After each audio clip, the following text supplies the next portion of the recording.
नमस्कार मित्रांनो, मी महाराष्ट्र राज्य सुरक्षा रक्षक न्याय संघटना संस्थापक उपाध्यक्ष प्रथमेश भाऊ विलास आल्लाट. आज दिनांक 5/8/2026 रोजी जो संपूर्ण महाराष्ट्र राज्यातील माझ्या सुरक्षा रक्षकांचा जिव्हाळ्याचा विषय म्हणजे पगारवाढ. या पगारवाढी संदर्भामध्ये माझ्या अनेक मित्रपक्ष संघटनांनी आंदोलने केली, उपोषणे केली, मोर्चेही काढण्यात आले आणि निवेदनही देण्यात आले. परंतु आज तागायतपर्यंत कोणताही प्रश्न मार्गी लागलेला आम्हाला दिसून आलेला नव्हता.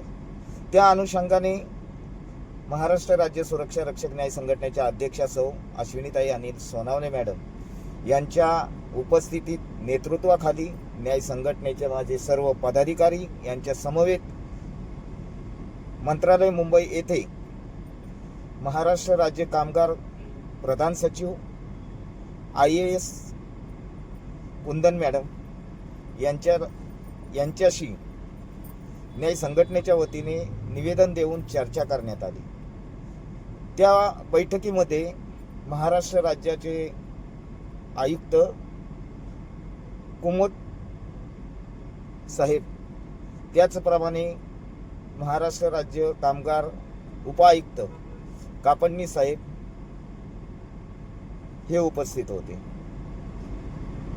तर पहिला प्रश्न मांडत असताना का आमच्या पगारवाढीचं काय, तर असे सांगण्यात आले की 30 तारखेला कामगार आयुक्त बांद्रा ऑफिसकडनं प्रस्ताव हा IAS मॅडम कुंदन मॅडम यांच्याकडे आलेला आहे. आणि आल्यानंतर आम्ही कुंदन मॅडम यांना प्रश्न विचारण्यात आला तर मग इतकी दिरंगाई काय होत आहे. तर कुंदन मॅडम यांनी सांगितले की आमचा त्याच्यावर अभ्यास चालू आहे आणि हे सर्व प्रकरण कापडणी साहेबांकडे दिलेले आहे. तर आम्ही प्रश्न कापडणी साहेबांना विचारला तर कापडणी साहेब म्हणले का प्रस्ताव 30 तारखेला तुमचा आलेला आहे. आज आहे 5 तारीख आणि सर्व प्रस्ताव हा तयार केलेला आहे आत्ता सध्या.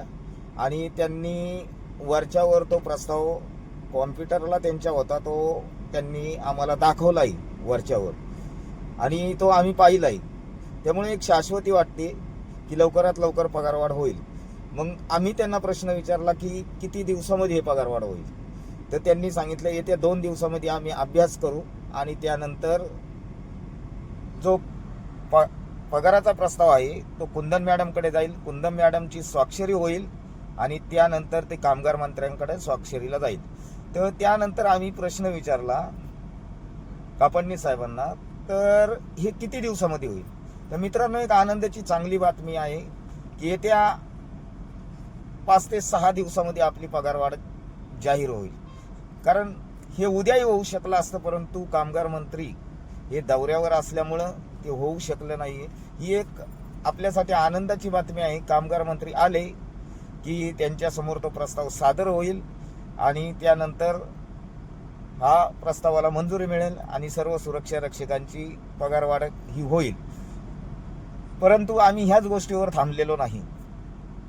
ते करील नाही करील ते त्यांच्या हातामध्ये आहे. परंतु न्याय संघटनेच्या वतीने आमच्या अध्यक्षा अश्विनीताई सोनावणे यांनी ठणकावून सांगितलंय जर येत्या 15 ऑगस्टपर्यंत आपण जर पगारवाढ केली नाही तर 16 तारखेपासून मी उपोषणाला बसेल.